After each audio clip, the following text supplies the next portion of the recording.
of meaning coming from someone who aspires to stand behind the seal of the President of the United States. I want to thank Elon Musk for having done a great job. He took care of a very important need, probably saved a lot of lives, because this was really an emergency. Latinos are not going to make the trip to the United States and literally put themselves in legal jeopardy by registering to vote and actually voting in an election.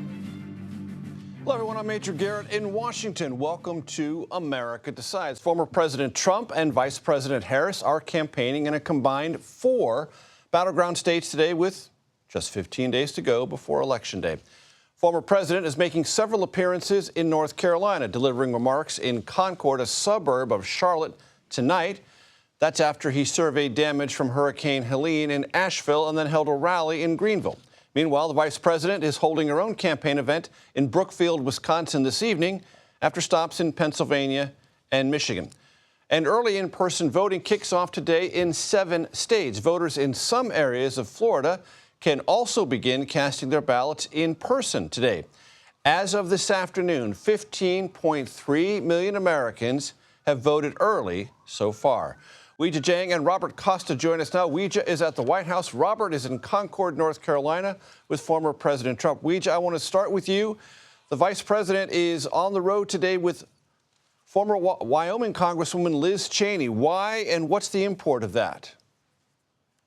That's right, Major. She is hitting what we call the blue wall state. She began her morning in Pennsylvania. Right now, she is in Michigan, and she will end her day in Wisconsin. Now, why are these 3 states important? Her campaign says the election will be made or broken, not just in these 3 states, Major, but in particular in the suburbs, which is why these moderated conversations are happening with the former Congresswoman who spoke at length today about the reason why she cannot support Donald Trump, the reason why she is supporting Vice President Harris. And this is an effort, Major, to reach those independent voters or moderate Republicans who might not be ready to vote for Trump for various reasons and who might be persuadable. Now, you know, as well as I do, this is a very small group of people. But the campaign thinks if they can reach these people, that's where they will find a victory, which is why they are having these moderated conversations about everything from maternal health to expanding Medicare, to honoring the Constitution, which is what Cheney is really trying to drive home here, Major, reminding conservative Republicans, reminding her party about what happened in the aftermath of the last election and what is at stake. I want to go to Robert Costa in North Carolina. Robert, you know the answer to this trivia question. Which state had a closer raw vote total margin in 2020? Michigan, Pennsylvania, or North Carolina? The answer: North Carolina. Summarize the former president's day in the Tar Heel state. Major, great to be with you and Weijia. Former President Trump is coming to North Carolina because alongside Georgia, it's part of a changing South on the campaign map. This is not just solid Republican territory anymore. A lot of people moving to North Carolina, South Carolina, other areas of the South in recent years for a better cost of living and a better life in their view. And so this has become more politically competitive. And he's trying to talk about the federal response to the hurricane in recent months. And he's casting it as being done in a negative way by the Biden-Harris administration. He has made false claims on that front. At the same time, he's also reaching out to evangelicals. I'm here in Concord, North Carolina, for an event that's very much based on religious liberty, religious issues. They're praying right now behind me and saying the Pledge of Allegiance. And so this is about him solidifying that base of conservative Christian voters in the South who are going to make sure his campaign believes will put him over the top. Robert Costa, we'll get back to you. I want to go back to you, Weijia, at the White House. I want to play some sound from you today from the vice president, perhaps looking at the polls, perhaps just encouraging Democrats to keep a very intense focus, calling herself and her campaign the underdog. Let's listen. It's going to be a tight race until the very end. And we are the underdog, and we are running as the underdog. But make no mistake, we will win. So can it be both? Ouija? Major, I was just talking to campaign sources today who say, yes, of course, this is part of the messaging, but they really believe it's true also because they have data that we might not be privy to, but they do think this is going to be such a toss-up and they don't want to take anything for granted. And this message, this word underdog, Major, really has been at the center of her campaign since Harris rose to the top of the ticket, because she doesn't want people to get complacent. She wants to make sure that her base of supporters turns out, that they vote early if they can, and that they show up at the polls on Election Day. And that's part of the reason why she hammers this home at every rally, to say that, you know, we are the ones behind here and we have to make sure that we turn out to change that. And so when you look at the money, it might not say that. I mean, she's brought in a record number of fundraising dollars and continues to do that.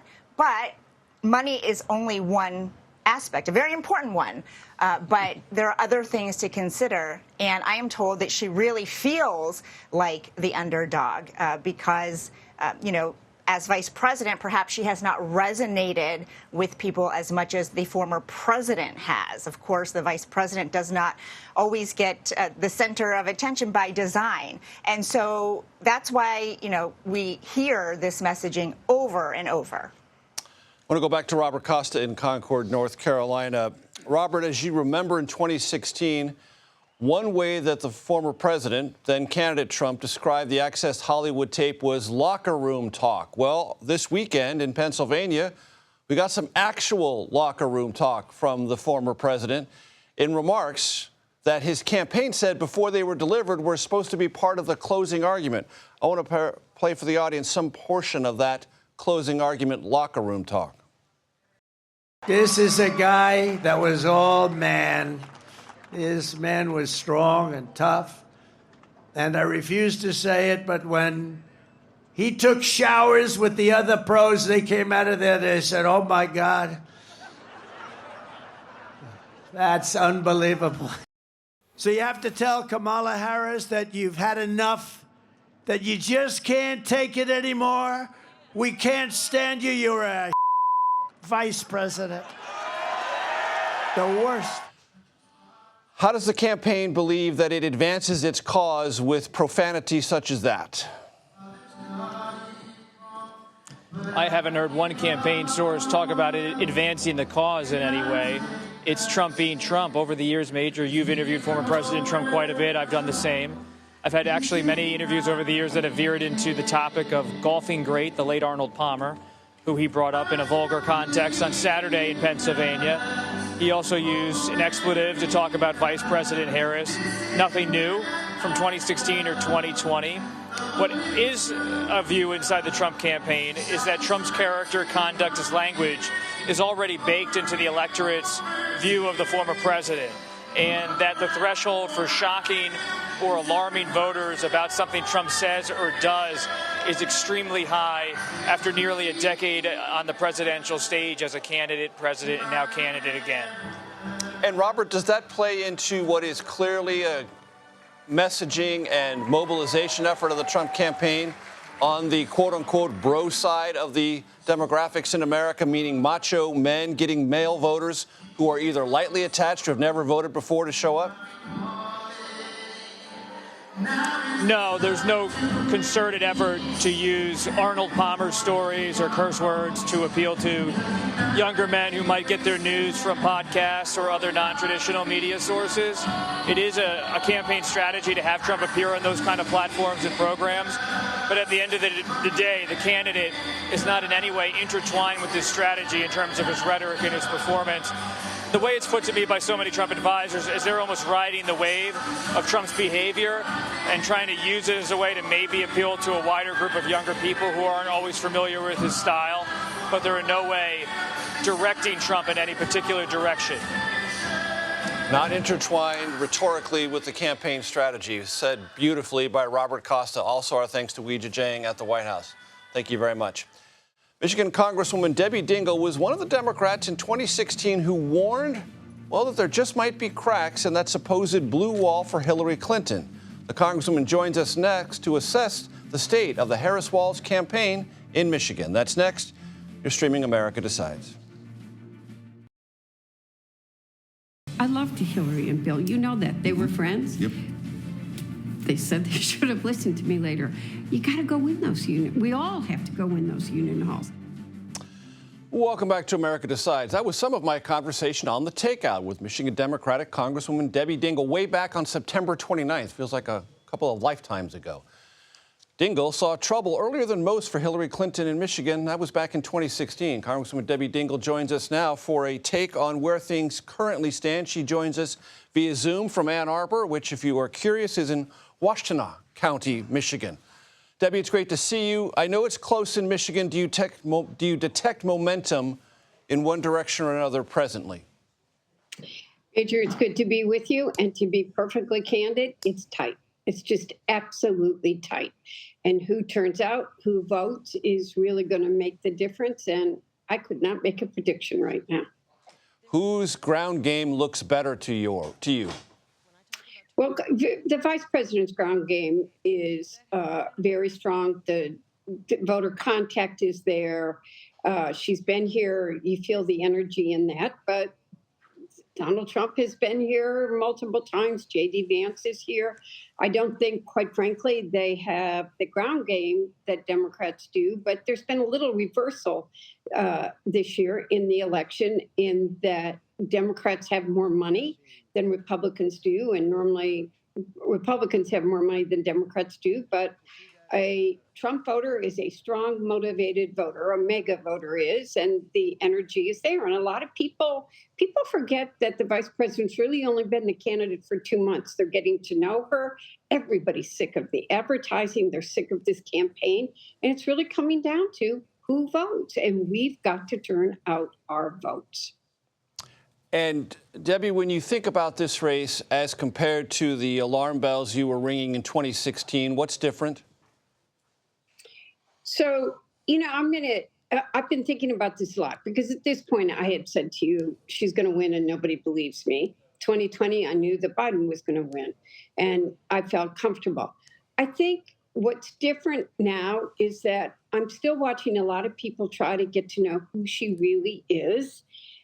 We've got to get in those union halls. I will tell you, on Saturday, I did a labor rally with 6 national presidents.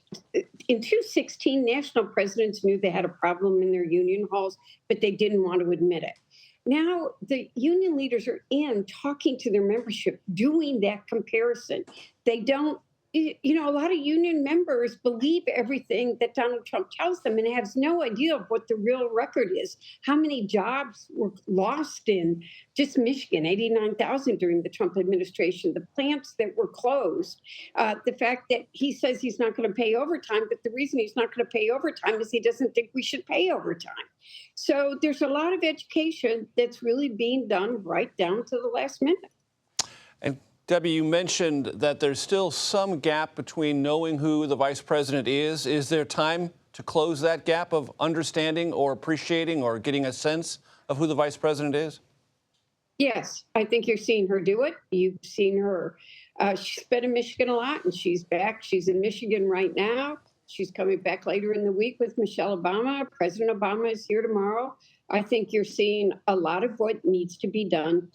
I think, quite frankly, I think people maybe took the eye off of Michigan and Wisconsin and just thought it was about Pennsylvania, and we got to do all 3. But you know what? People know they've got to do all 3. We're rolling up our sleeves. People are out there doing the work. There is an issue that you know well, Congresswoman, in the area near Detroit, Dearborn. There was an uncommitted effort during the primaries. There is still concern about Gaza. What is your level of concern about Democrats who otherwise would participate sitting this election out as a protest to Biden-Harris policies in the Middle East? Look, I'm going to be blunt. That's just a real issue. You cannot escape it. There's a lot. There are so many raw, passionate feelings right now on all sides of this issue, which is one of the reasons that I say the work has got to be done, because you just need to accept the fact that some of the votes that might have been there are not going to be there.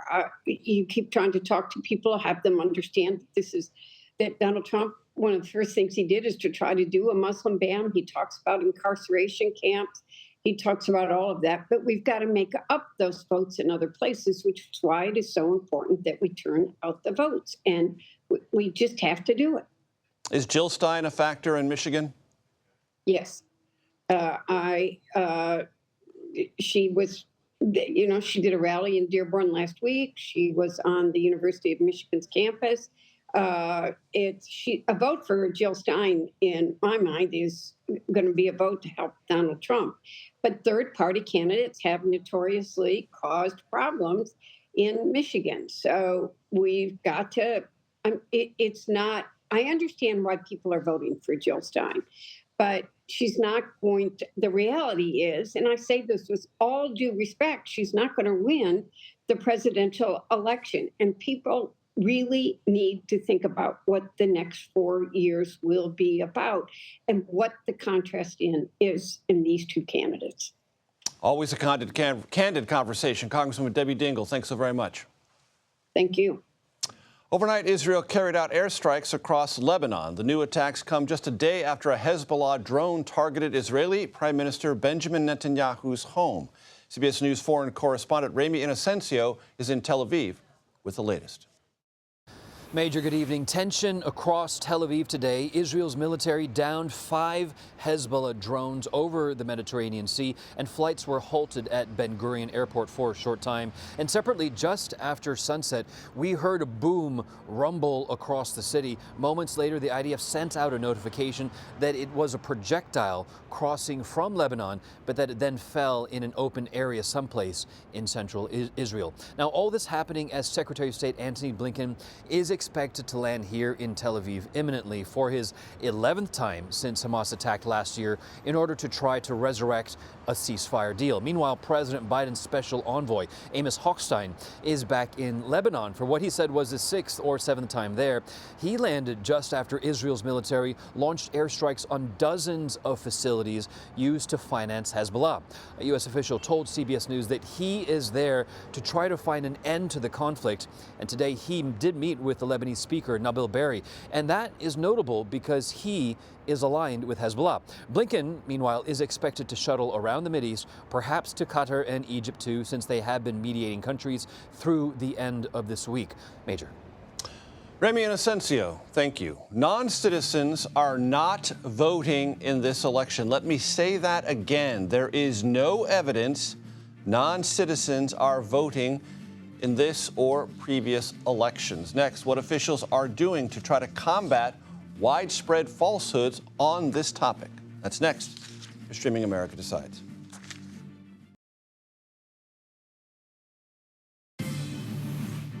Welcome back to America Decides. Non-citizens voting in our elections is extremely rare. Nevertheless, some Republicans suggest this is some sort of widespread problem. CBS News chief legal correspondent Jan Crawford went to North Carolina to investigate.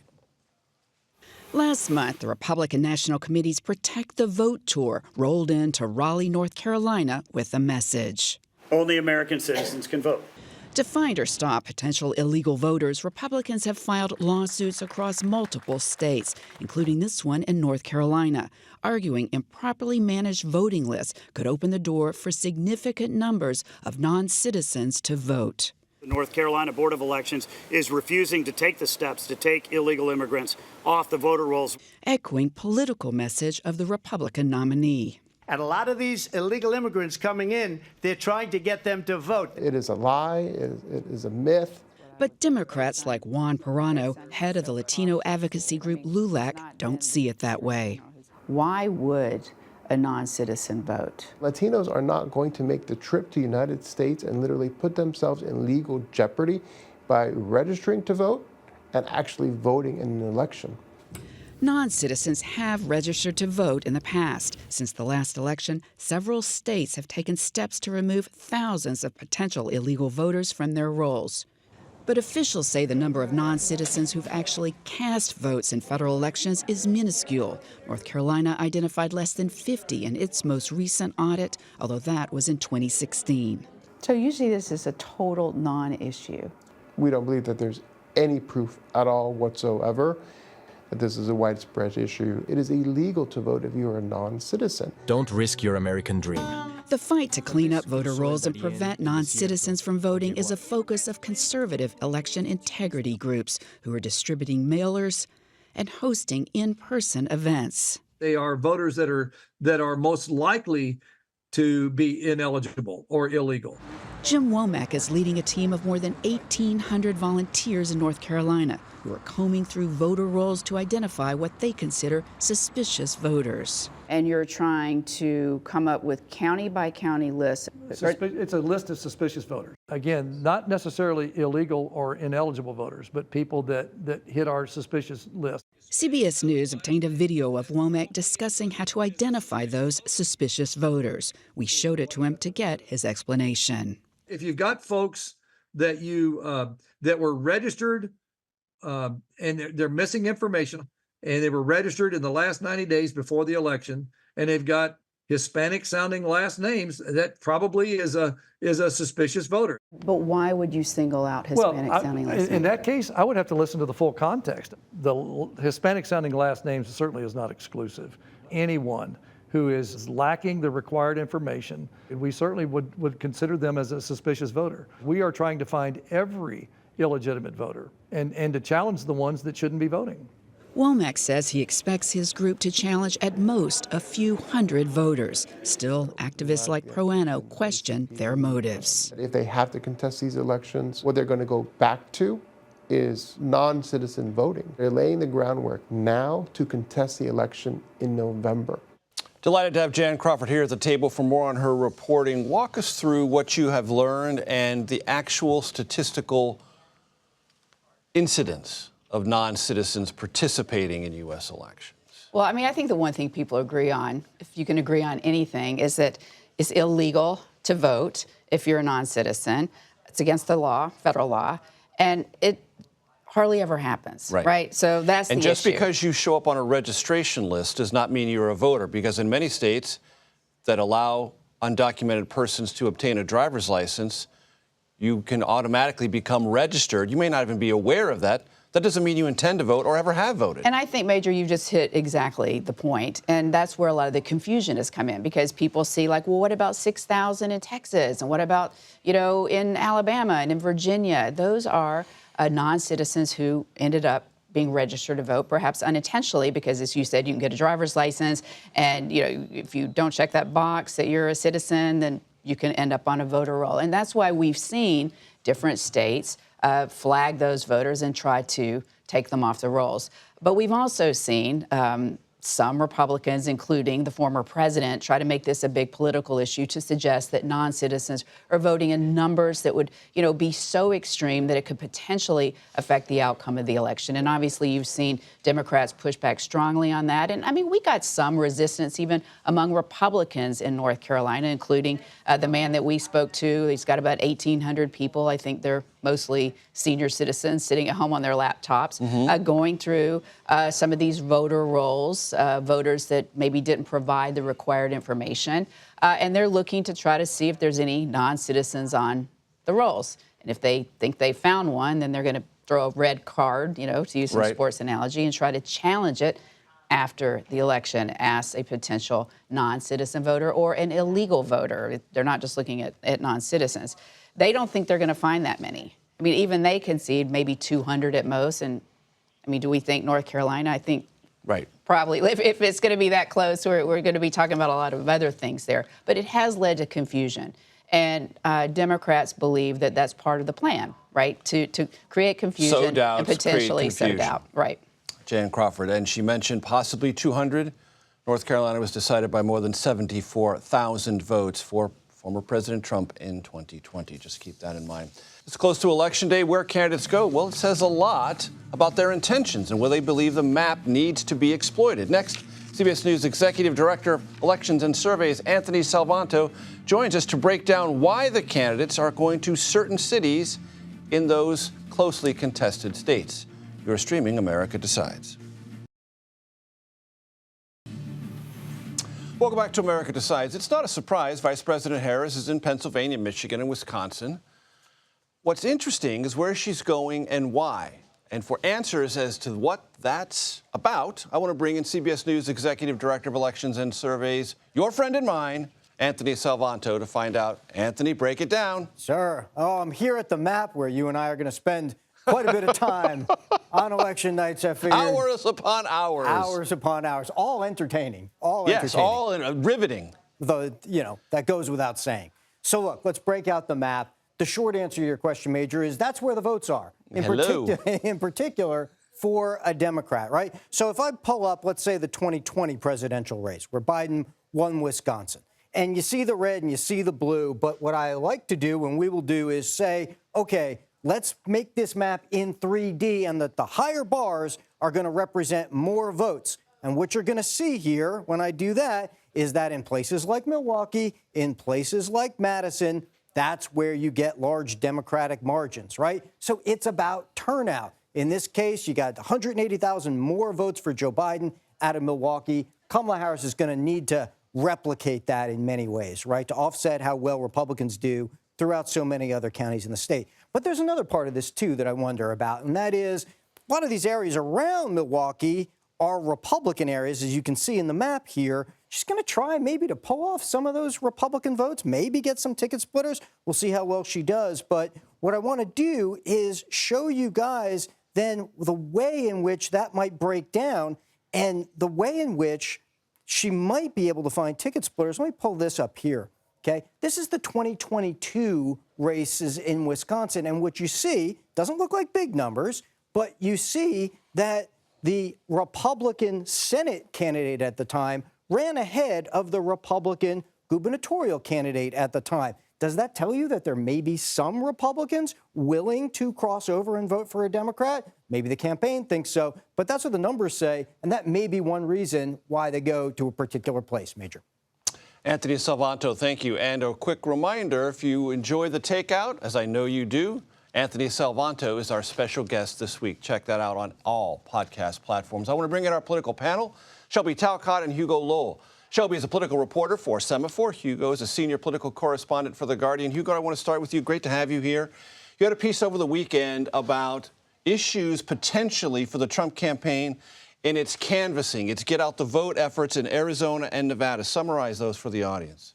Yeah, so America PAC, which is Elon Musk's PAC, is effectively doing the brunt of the Trump campaign's ground game.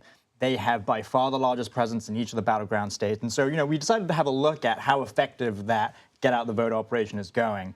And we effectively gained access to all of America PAC's back-end data through a bit of a leak in Arizona and Nevada. And what we found is roughly 20 to 25% of the doors numbers that they're supposedly hitting are being flagged internally as fake. That's basically where a canvasser goes up to a door and basically doesn't survey or reports it from miles away. And we found these instances of canvassers who effectively sitting half a mile down the road at a restaurant. One particular guy was at a Guayo's on the Trail restaurant in Globe, Arizona, who was marking doors. And when you're having that rate of fake doors or frauding doors, that becomes a big problem. Just to put that number into context, America PAC's hitting about 35,000 doors a day in Arizona right now. About 8,500 of them are being flagged as fake. That's a lot of doors. I mean, if you think about the winning margins in some of these states, it's going to come down to 10,000 or so votes. And Hugo, it's been my experience that this flag rate, even in well-organized and well-developed get-out-the-vote, door-knocking, canvassing campaigns, can be about 5%. 5% is what you sort of tolerate within a campaign. 20 to 25% would be borderline intolerable. You just don't know what's happening out there. You're blind a little bit. I think that's fair, and it is very possible that the number is even higher and may get higher going into the election. America PAC is trying to ramp up its operations really quickly. They're trying to staff up, and they're turning a bit of a blind eye, as far as we can see, to some of the fraud that's going on because they're trying to hit these numbers. And if you're hitting more numbers, the rate also increases. Was that leaked to you, do you believe, to surface this issue? I think in part, look, part of this is definitely there are a number of canvassing sub-vendors that America PAC has outsourced this to, and there is definitely competition among the vendors because they all want the big contracts, and there is that possibility. But it is abundantly clear across the board, that there are doors being faked and that this is now a problem that the Trump campaign is going to have to deal with. Shelby, I want to talk to you about a fascinating piece you had in Semaphore about the media strategy for the former president. Let's be honest about this. It disdains mainstream media. It considers us a borderline irrelevancy and embraces the bro podcast universe. Yeah, Explain more. That's exactly right. So the Trump campaign, this entire cycle, has taken a really unique approach when it comes to media. And they've been focusing far less on broadcasters and cable news and far more on these podcasts like Theo Vaughn and Sean Ryan, these really big podcasts that are largely watched and listened to by males, which of course makes up a big chunk of Donald Trump's base. And the argument I heard from the Trump campaign was they believe that a lot of viewers who traditionally would go to cable news now no longer trust cable news. And so they are leaving cable news and going to these independent podcasters and listening more to them. So they feel that it's more effective for them to sort of bypass the so-called mainstream media and just go right to these YouTubers. Not to bore you with the history of broadcast television, but cable started as an alternative to the supposedly slow-witted, slow-footed mainstream media, but I digress.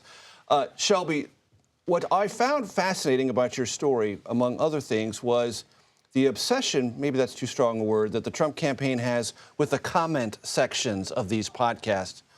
Why do they care about that, and why are they confident that that's an indicator they ought to pay attention to? Yeah, this was really interesting to me, too, because they kept essentially pointing back to the comments. They would say, well, if you look at Kamala Harris's Call Her Daddy comment section, 80% of them are negative. And if you look at our podcast with Theo Vaughn, almost 100% of them are positive. And so they argued to me that this essentially shows what real Americans are thinking when it comes to these podcasts. Now, I'm, of course, skeptical. They also talked a lot about the difference between YouTube views and broadcast views. Those are not necessarily comparable because you could watch a YouTube video for 3 or 4 seconds and it could count as a view, whereas those Nielsen numbers are done much more strictly. So it is an interesting comparison. I'm not sure that it is all accurate, but they are certainly making this a really big focus and they really like it. Hugo, this seems to be combining two things, inferential data versus hard data. And that's also about what your story is a little bit about. Do you have hard data or do you have inferential data? And campaigns often are decided on the difference between the two. Look, the data in terms of the number of potential doors is concrete, right? They are the numbers being flagged in what is internally called the unusual activity logs. Whether or not you can gauge based on that is but sort of a meta thing for the Trump campaign. A lot of inferential data versus what the Harris campaign would tell you and tells anyone who talks to them for 5 seconds. Our data is hard. We know our GOTV is real. Our canvassers are real. Our literature is real. Our back-end information about the response that our canvassers get is real. We're constantly collecting it and updating it. They would argue that's an inherent strength of theirs. But it's a sliding scale, right? Mm-hmm. In the previous iterations of Republican presidential campaigns, when you had RNC Victory, that was the RNC's program where you have ardent Republicans who are volunteers and going out of their way to try and do these get out of the vote efforts, these guys are hitting the doors. When you go to paid canvassers, it's subcontracted and subcontracted and subcontracted out. We've heard stories about people who are doing the get out the vote operation as part of America PAC's field operation. Some of these guys are magazine delivery guys or like paper delivery guys. They frankly don't care or are as invested as the volunteers who are knocking on doors. And so you look at the totality of this and you say, okay, you might have hit 35,000 doors, 8,000 of which are probably suspect. If it was the RNC program, you might be like, well, actually, the fraud might be lower. But with paid canvassers, you can probably expect that to be a lot higher. And I think that's also why, in a lot of ways, this campaign that the Trump campaign is running is really unique, and it's sort of an experiment, right? The Trump campaign is outsourcing a lot of its ground game in a way that we really haven't seen before, and it's concerning some Republicans. We've both spoken to Republicans who are concerned about it, and in the same way, they're taking a unique approach to the media, and we don't know how those two things are going to end up, if it's going to work for them or if it's going to not, until after Election Day. A word applied more than once to former President Trump, unique. Shelby Talcott, Hugo Lowell, thanks so much for your time. Elon Musk is pledging money to swing state voters who sign up for his pro-Trump Political Action Committee's petition. Ahead, whether this promise from the world's richest man is even legal. That's next. You're streaming America Decides.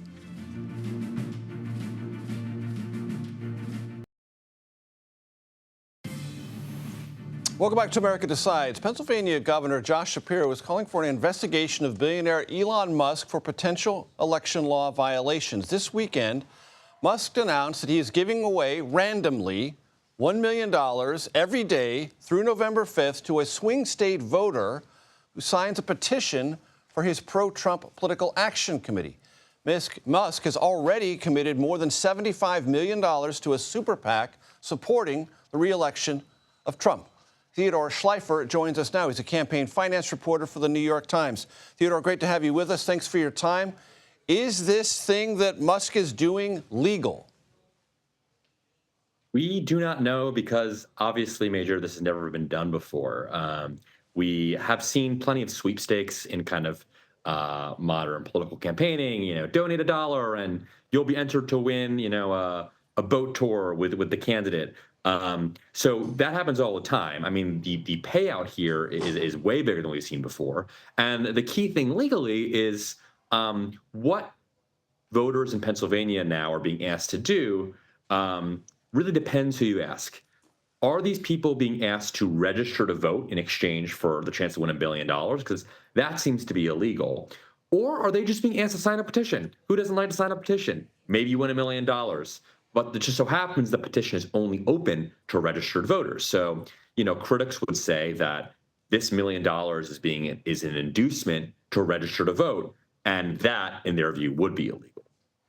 Because the inducement to register to vote carries with it the promise of financial gain, which is, in a sense, trying to at least suggest recompense for doing something overtly political. That would be where this would possibly violate the law, correct? Right. It is without a doubt illegal to pay someone to register to vote. So the question is this benefit a payment to register? I mean, there are things that are payments for voting that are pretty common in American society. Like, in the Justice Department manual, things like paid leave for voting is a benefit that's very common in workplaces. Or it is not illegal to offer free rides to the polls. We see plenty of voter turnout organizations do things like that. And, those are benefits that you could argue have some value. But it is explicitly also stated in the Justice Department manual that you cannot offer a bribe such as a lottery. That is explicitly referenced as something that is disallowed. So, look, this is a legal question. Also, the election is, of course, in 2 weeks. Also, prosecuting these crimes is pretty difficult. So it's a gray area, and, Elon's probably going to have no issue getting away with it.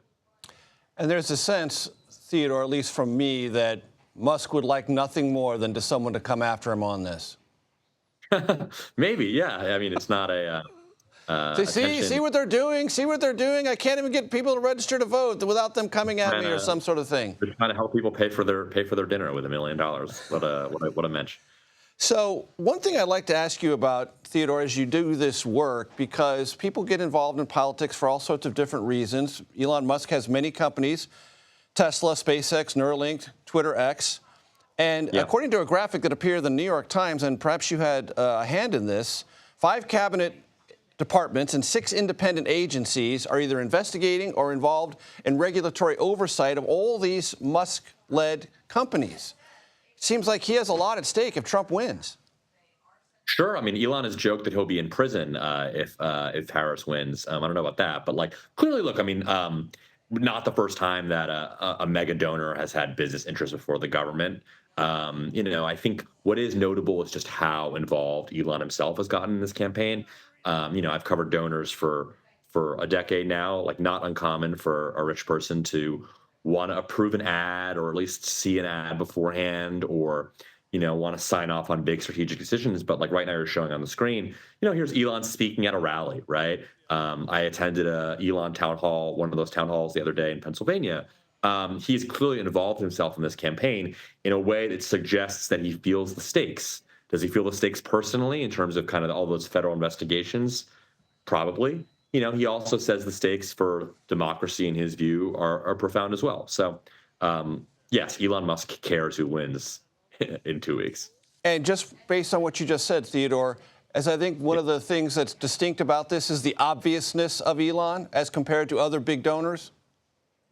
Yeah, look, I mean, in a lot of ways, it reminds me of covering Trump, right, where reporters or critics are sort of looking for the goldmine nugget that shows kind of what he's really saying behind the scenes. And with Musk, he kind of tweets what he thinks, right? And you have sort of a real-time diary of what he's thinking.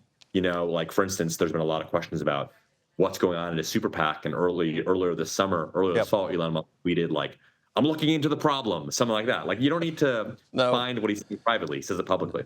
No. Unfiltered as always. Theodore Schleifer, not unfiltered, on point. Thank you very much.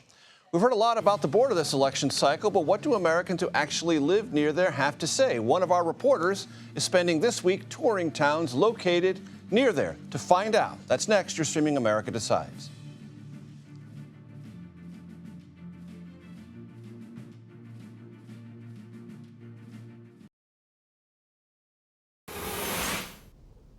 Welcome back to America Decides. Immigration, as you well know, has become one of the most heavily discussed topics of this election cycle. That discussion has not always had a lot of accuracy. But here's a larger question.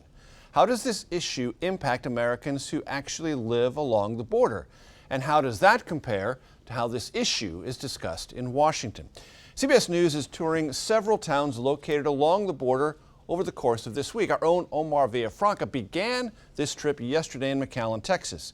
He will conclude it Friday in San Diego. He joins us now. We are here in Presidio, Texas, in the Big Bend region. This is a very remote community, but right behind me is the U.S.'s border with Mexico. This is Presidio. On the other side is Ojinaga, a town of about 30,000. Presidio has about 5. Now, we talked to the mayor, and he told me that they don't have immigration surges that you see on TV here. There's not a big rush of migrants that have ever come in here because it is so remote. But what he does want to tell the next president, whether that be Donald Trump or Kamala Harris, is that there has to be a new set of rules by Congress for immigration reform. But also, he wants to beef up CBP, but not in the way you would regularly think. He says that that port right there doesn't have enough workers, and that means he cannot get enough business coming in from Mexico over this border. Why is that important? He wants more cattle coming over, more produce, more goods. That would bring revenue into this area. That's what he wants from whatever happens in the future with the next president. More business for this area. Interesting note too, he says this is one of the few bridges where drivers will pay a toll in Mexico to cross it, but they don't pay a toll here to come into the U.S. and into Presidio. He also wants that change. He says that little bit of money could mean big changes here in Presidio, updating the sewer systems, fixing some of the roads. So this is not a big headline grabbing, look at all these migrant surges. He says that's not a problem here. Whatever happens in the next administration, whoever that may be, he actually wants the gridlock to stop and progress to happen on immigration reform for the betterment of his city. Major? Omar Villafranca, thank you. First Lady Jill Biden has unveiled a brand new public White House tour. It's the first facelift this tour has received in decades. Among the changes, visitors can now enter the diplomatic reception room, which, as the name suggests, is used to welcome foreign leaders and diplomats. Plus, digital photo displays and interactive videos from the president and the First Lady are now incorporated along the tour route. Now, this is important. The process to take this tour is still the same. You've got to request a visit months in advance through your representative in Congress.